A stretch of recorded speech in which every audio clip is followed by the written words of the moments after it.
Hi guys, welcome to the commerce section. और इस video में हम लोग डिस्कस करने जा रहे हैं इंपॉर्टेंट क्वेश्चंस ईवीएस के, थ्योरी इनटू प्रैक्टिस पार्ट 1 के। ठीक है, इसके अंदर मैंने जो कवरेज दिया है वो आपका previous year questions plus SSL material का जो क्वेश्चन आपकी बुक के पीछे है उसका भी कुछ कवरेज दे दिया है।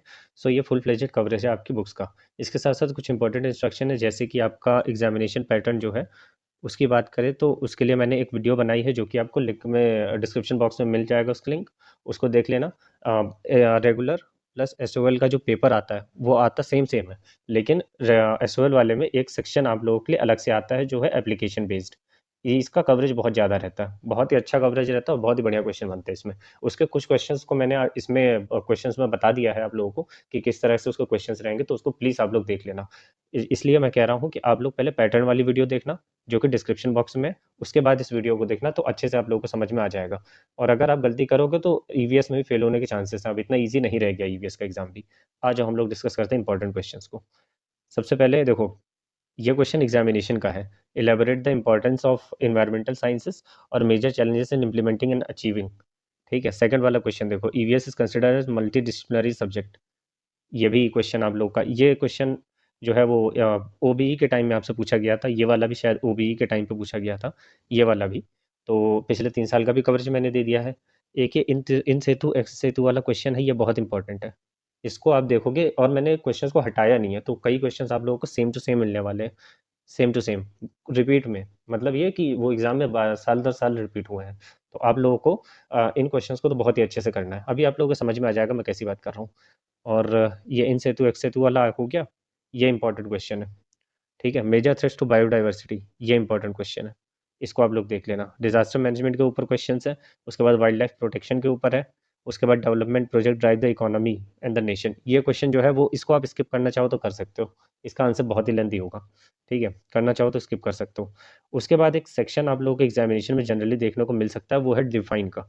ये आपसे मिलेगा 3 to 5 मार्क्स का, आपसे पूछा जा सकता है एग्जामिनेशन में, जो कि पहले भी पूछा जा चुका है, अभी भी पूछा जा सकता है। उसमें से ये जो इंपॉर्टेंट जो पॉइंट्स है ना, इनको मैंने कवर कर दिया है। इनके ऊपर आपको डिफाइन करना है या तो कुछ कुछ वर्ड्स में एक्सप्लेन करना होगा, जैसे कि 7 to 8 लाइन्स में आप लोगों को बोल दिया जाएगा एक्सप्लेन करने के लिए। तो इसको प्लीज़ आप लोग कर लेना, ये इंपॉर्टेंट वाले हैं। ठीक है, इनको छोड़ना मत। आ जाओ, जैसे कोरल रीफ हो गया, पिको मूवमेंट हो गया, primary productivity, geothermal hydrosphere, greenhouse effect, endangered species, hazardous waste, ecological balance, aquifer, उसके बाद एक्सोटिक स्पीसीज, बायोडिग्रेडेबल वेस्ट। इसको तो आप एज इट इज़ प्रिपेयर कर लेना।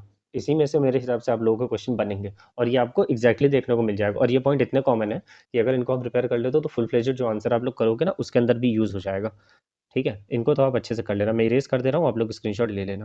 हालांकि इसका पीडीएफ मैं आप लोगों को टेलीग्राम चैनल पर प्रोवाइड कर दूंगा, लिंक मेरे पास डिस्क्रिप्शन में आ जाएगा। और आप लोगों के जो भी इंपॉर्टेंट क्वेश्चन पहले भी मैंने बना दिए हैं उनका भी लिंक मैं डिस्क्रिप्शन बॉक्स में दे दूंगा, तो उसमें से आप लोग चेक कर लेना, कोई दिक्कत की बात नहीं है। प्रिपेयर करके जाना दोस्त, फेल मत होना। और कुछ स्टूडेंट्स मुझसे पूछ रहे थे, वो भी क्लियरिफाई कर दूं कि हम इसको करने के बाद पास हो जाएंगे क्या। तो देखो, पास होने के लिए मैं इतनी क्वेश्चंस नहीं देता, इतने क्वेश्चंस अगर दे रहा हूँ तो एटलीस्ट 70% मार्क्स आप लोगों के आ जाने चाहिए इतने से, एटलीस्ट। और ये बहुत ही लिमिटेड कवरेज है, उसमें 70% मार्क्स आ रहे हैं आप लोगों के। तो इसलिए पास तो आराम से हो जाओगे, पास में कोई दिक्कत नहीं है। लेकिन जब मार्क्स ही अच्छे से लाने हैं तो फिर क्यों इतनी मेहनत करनी हो रही है। ठीक है, और थोड़ी सी मेहनत करो यार, 40-45% वालों का कोई वो नहीं रह गया, कोई महत्व नहीं रह गया उनका। 40-45 वाले छट जाते हैं, किसी काम के नहीं होते। एटलीस्ट आप लोगों को 75% मार्क्स जब तक नहीं आते ग्रेजुएशन में, तब तक आप लोग बेकार है, आप लोगों का ग्रेजुएशन करना बेकार है। मैं ये फैक्ट बात बता रहा हूँ। आ जाओ आगे बात करते हैं। ये क्वेश्चन आप देख लेना, इन्वायरमेंटल मूवमेंट्स के ऊपर है। ये है इन्वायरमेंटल मूवमेंट, ये देखो ये दोनों क्वेश्चन सेम सेम, क्योंकि ये बार बार रिपीट हो रहा था। Causes and effect of pollution in rural ecosystem. ठीक है, ये कर सकते हो।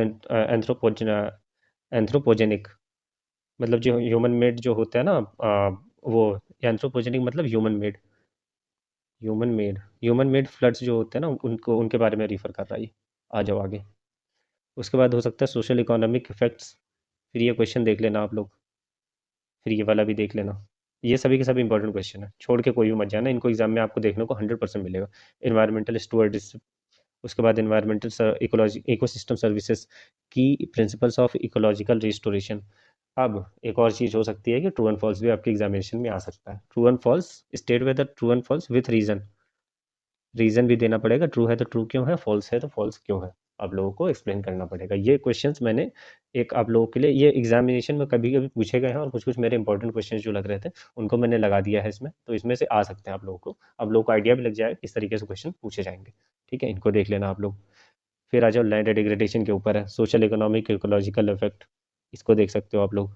इनिशिएटिव एंड लेजिस्लेचर को देख सकते हो। ये देखो, एंथ्रोपोजेनिक कॉजेस, वही मैंने ह्यूमन मेड बोला था ना अभी, human made flood, man made जो बोलते हैं उसको, यही होता है। इंपॉर्टेंस ऑफ मैनग्रोव, इसको आप देख सकते हो। एग्रीकल्चरल एरियाज के ऊपर क्वेश्चन आया है, 7th वाला क्वेश्चन आप देख सकते हो। इरेज कर देता हूँ मैं इसको। फिर उसके बाद ये 15 मार्क्स का क्वेश्चन आया था, ब्रैकेट में मैंने 15 लिखा है, एडिट करना भूल गया था तो आप देख लो। ये 15 मार्क्स का एग्जैक्ट क्वेश्चन आया पिछले एग्जामिनेशन में। और आ जाओ क्वेश्चन, ये देखो 15 15 15 एडिट में रह गया ये सब, सभी के सभी एग्जाम के ही हैं। वेटलैंड में आपका रामसार कन्वेंशन जो है उसके बारे में लिख सकते हो आप लोग। ये वैसे आएगा क्वेश्चन। बायोडाइवर्सिटी लॉस, बहुत इंपॉर्टेंट क्वेश्चन है ये।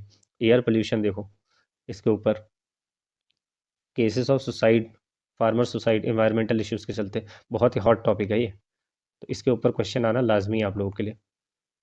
ठीक है, women, contribution of women in protecting the environment, human wild life conflict के ऊपर क्वेश्चन है। ये देखो, इकोसिस्टम दोबारा से आ गया। रिवर्स, और रिवर्स के पोल्यूशन के ऊपर 3R प्रिंसिपल को भी आप देख सकते हो, ये बहुत ज़रूरी है। रीयूज रिसाइकल वाला जो था, ये देखो रामसर कन्वेंशन आ गया ना, वेटलैंड वाला, वेटलैंड वही वाला है। और आपको अगर याद होगा तो ये वाला जो क्वेश्चन था ये आप लोगों के इंटरनल असेसमेंट में भी आया हुआ है, तो आप लोगों को भूलना नहीं है ये सब चीज़ें। ये देखो, फिर ग्लोबल डाइवर्सिटी के ऊपर क्वेश्चन आया, सोशल इकोनॉमिक और इकोलॉजिकल, फिर ये वाला रिपीट हुआ है। आ जाओ, ये देखो, मल्टी डिसिप्लिनरी, फिर वही वाला question, environmental issues responsible for increasing farmer suicide in India. Farmer suicide अभी मैंने आप लोगों को बताया, क्वेश्चन दोबारा से रिपीट हुआ है। ये क्वेश्चन देखो कितना कितना सेम सेम क्वेश्चन बार बार आ रहा है। ये देखो, बायोडाइवर्सिटी हॉटस्पॉट, बायोडाइवर्सिटी के ऊपर है। उसके बाद ह्यूमन लाइफ मेट्रोपॉलिटन वाला, क्वेश्चन नंबर 30, टेक्नोलॉजी कैसे कब करती है पोल्यूशन को। Question number 31, contribution of women in protecting the environment. ये देखो, ये वाला क्वेश्चन भी रिपीट हुआ है। आप देख रहे हो कितने सारे क्वेश्चंस रिपीट हो रहे हैं आप लोगों के एग्जामिनेशन में, और ये बार बार रिपीट हो रहा है, ऐसा नहीं है कि एक ही बार रिपीट हो रहा है, बार बार रिपीट हो रहा है। फिर आपके उसमें आ सकता है डिफ्रेंशिएट। ठीक है, पेपर आपका 90 मार्क्स का है, 90 मार्क्स का, तो इसमें differentiate, true and false define करने वाले क्वेश्चंस इसमें ज़्यादा रहते हैं, क्योंकि उनसे क्या होता है ना, कवरेज बहुत ज़्यादा बना सकते हैं। इसमें डायरेक्टली क्वेश्चन पूछे जाते हैं तो उसमें कवरेज बहुत ज़्यादा दे सकते हैं, तो इनको यूज़ करके वो कवरेज बढ़ाते हैं। एक साथ दो दो टॉपिक इनके कवर हो जाते हैं एक बार में ही। इसको कर लेना, industrial, invasive, Greenland, ozone, atmosphere, petrol, in situ ex situ. ये देखो दोबारा से आ गया इन सेतु एक सेतु, कितना इंपॉर्टेंट है। Pesticide, compost, soil erosion, E waste, nuclear waste, global warming, LPG biogas में डिफरेंस। ठीक है, इनको आप लोग को करते रहना है। अब आगे आ जाओ, ये देखो, Bhopal gas tragedy, central landfill और कंपोस्टिंग यूनिट, उसके बाद conventional, non conventional, renewable and non renewable, वही वाला क्वेश्चन है। फिर आपके उसमें शॉर्ट नोट भी आ सकता है। ये शॉर्ट नोट जो है ना, इनको मैंने कुछ पुराने एग्जामिनेशन से लिया, कुछ कुछ अलग अलग यूनिवर्सिटीज़ में जो पूछे जाते हैं एग्जामिनेशन वहीं से लिया, क्योंकि एक यूनिवर्सिटी पूछती है, दूसरी यूनिवर्सिटी उसी चीज़ को कॉपी करती है। देखो, एग्जामिनर होता है लेजी, ठीक है, लेजी, उसके पास इतना टाइम नहीं होता कि नए नए क्वेश्चन बनाए, फिर उसका आंसर भी बनाना पड़ता है, तो वो पुराने पुराने क्वेश्चन रहते हैं, अलग अलग यूनिवर्सिटी क्वेश्चन रहते हैं, एज इट इज उठा के छेप देते हैं वो लोग, वही वाला पूछ लेते हैं एग्जामिनेशन में आपसे। तो यही वाले क्वेश्चन अगर आप प्रिपेयर करके जाओगे तो भी आपको दिक्कत नहीं जाएगी। मैक्सिमम क्वेश्चन आपको एग्जामिनेशन में देखने के लिए मिल जाएंगे, पेपर होने के बाद चेक कर लेना आप लोग इस बात को। Air pollution, biodiversity, Silent Valley, Kerala वाला शायद से ये, Kerala, one horn rhinoceros, Bishnois of Rajasthan, ये वाला क्वेश्चन आप लोग देख लेना। Rio summit, harmful impact, river conflict, multidisciplinary nature of environmental studies, पहला वाला क्वेश्चन जो था, Montreal protocol, biological oxygen demand, Jim Corbett, Kyoto protocol, सभी के सभी। ये देखो, nuclear energy, soil erosion, hydrosphere, इन सभी पॉइंट्स को आप अच्छे से प्रिपेयर कर लेना। छोटे छोटे नोट्स लिखने हैं आप लोग को। शॉर्ट नोट मतलब कि आपको 1 page, max to max 1 page लिखना है आपको इसमें, एक पॉइंट पे 1 पेज, या तो एक पेज 1/2 पेजेस भी आप लिख सकते हो, इनकेस अगर आपको मार्क्स जो है वो कम मिले उसमें। ठीक है, उसमें बताया जाएगा कितना वेटेज है उस क्वेश्चन का। ये सब क्वेश्चन कर लेना, बहुत इंपॉर्टेंट है, बहुत ज़्यादा इंपॉर्टेंट। फिर आ जाओ, ये वाले, land degradation, problem with landfills, in situ ex situ, ये देखो दोबारा से, ये शायद तीसरी बार रिपीट हो रहा है ये वाला पॉइंट। ये देखो, मैन मेड वाला, मैन मेड फैक्टर्स की वजह से, ये भी शायद तीसरी बार रिपीट हो रहा है ये। नेक्स्ट वर्ल्ड वॉर में भी फॉट बाई वाटर। देखो ये वाले क्वेश्चन जस्टिफाई वाले मैं कैसे बताता हूँ। ये वाले क्वेश्चन आप लोगों को अपना एसएल का मटेरियल खोलोगे ना, उसमें एज इट इज़ ये स्टेटमेंट मिल जाएगा। इस स्टेटमेंट के साथ साथ जो जस्टिफिकेशन जो एक्सप्लेनेशन होती है ना, वही आप लोगों को लिखना है। सिर्फ उसको एज इट इज़ याद कर लो, उसको कॉपी करके आ जाओ, बस। इसके अलावा कुछ नहीं करना। मैंने आप लोगों को थोड़ी देर पहले बताया था कि एक अलग सेक्शन आएगा जिसमें आएगा एप्लीकेशन बेस्ड। एप्लीकेशन बेस्ड उसको मैंने यहाँ पे इनकॉर्पोरेट किया है। इसके लिए आपको डिटेल्ड नॉलेज होनी चाहिए, आप लोगों की किताब में क्या क्या दिया हुआ है, क्या क्या पॉइंट्स हैं, किस तरीके से उसको सॉल्व किया हुआ है। तो मैं क्वेश्चन आप लोगों को दिखा दे रहा हूँ। इस टाइप के क्वेश्चन आपको एग्जामिनेशन में एक अलग सेक्शन बन के आएगा जिसको आपको सॉल्व करना है, ठीक है। ये आप लोग देख लेना, बहुत ज़रूरी है। ईवीएस का जो पेपर सेट कर रहा है ना भाई, दिमाग लगा के सेट किया उस पर्सन ने, जिसने भी सेट किया बहुत दिमाग लगाया उन्होंने। ये देखो, एप्लीकेशन बेस्ड प्रैक्टिकल क्वेश्चन है ईवीएस में, सोच कर देखो। ये देखो, सॉलिड में हाईएस्ट वेस्ट जनरेटिंग साइट कौन सी है, बेस्ट कैटेगरी क्या है, आइडेंटिफाई द क्लीनेस्ट साइट। उसके बाद suggest some measure for control, alternate method of solid waste treatment. हालांकि क्वेश्चन जो है ना वो केस बेस्ड स्टडीज में से आ रहा है, एक या दो क्वेश्चन ही उसी केस में से आएंगे। जनरली जो क्वेश्चन होंगे वो नॉर्मल थ्योरी में से आएगा। जैसे कि ये देख सकते हो, ये दो और क्वेश्चन मैं आप लोगों को दिखा दे रहा हूँ।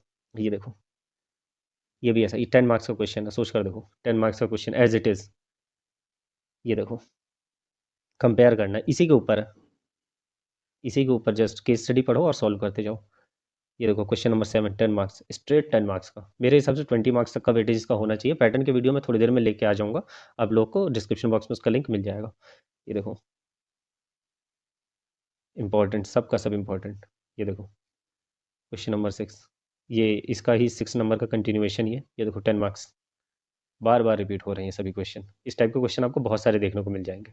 एक और देखो, आपको टॉक शो में बुलाया जा रहा है जिसमें ozone layer and news protection में आपको बताना है ओजोन लेयर क्या होता है, उसका उसका मेजर कॉज क्या है, उसको डिप्लीशन का। फिर ये देखो क्वेश्चन आप देख सकते हो, ये थ्योरी क्वेश्चन है, ठीक है। आप लोगों को इतनी दिक्कत नहीं आएगी इसको करने में, लेकिन वेटेज देखो 10 मार्क्स का है। तो आप लोगों को ये सब चीज़ें अच्छे से प्रिपेयर करके जाना है। और डिस्क्रिप्शन बॉक्स आप लोगों को चेक कर लेना, उसमें एक टेलीग्राम का लिंक है जिसको आप लोग को ज्वाइन करना है। उसमें सभी की सभी अपडेट्स आ जाती हैं, आप लोगों को कोई दिक्कत नहीं आएगी, सारी की सारी अपडेट्स उस पर मिल जाएंगी। और इसको प्रिपेयर करने के बाद मेरे हिसाब से एटलीस्ट 70% मार्क्स आप लोग के आ जाने चाहिए। 35-40% के लिए हम काम ही नहीं करते। जब हम लोग लिस्ट दे रहे हैं तो इसका मतलब ये है कि बहुत ढंग से रिसर्च करके लिस्ट आती है, ठीक है। हम 20 क्वेश्चन, 15 क्वेश्चन, 15-20 क्वेश्चन देके ये नहीं बोलेंगे कि इसमें से 2 क्वेश्चन फंस जाएंगे। 2 क्वेश्चन अगर आ भी गए एग्जामिनेशन में तो भी आप पास नहीं होगे उतने में। इतने में एटलीस्ट 70% मार्क्स है। 70 में कुछ भी काट कूट के करोगे, आपके नंबर कटेंगे, कितने भी कटेंगे, 50% मार्क्स तो आएंगे ना। उसके बाद जो हम लोगों ने इंटरनल असेसमेंट आपको सोल्यूशन दिए थे, उसमें शायद 60 से 66 या 68 मार्क्स आप लोग के आ ही हुए हैं। उसके बाद इसमें 50% मार्क्स आ जाएंगे, तो आपके मार्क्स तो बहुत ज़्यादा इंक्रीज हो जाएंगे। इस तरीके से सोचा करो, मिसगाइड मत हुआ करो, बस दिमाग मत लगाया करो इधर उधर। जो बता रहे हैं चुपचाप करते जाओ, अपना आराम से आप लोगों के मार्क्स आएंगे। आप लोगों को करना क्या है, सब्सक्राइब करना है टीसीएस को, और शेयर करनी है इस वीडियो को। टाइम नहीं लगाना है, शेयर करना है, ठीक है। Thank you.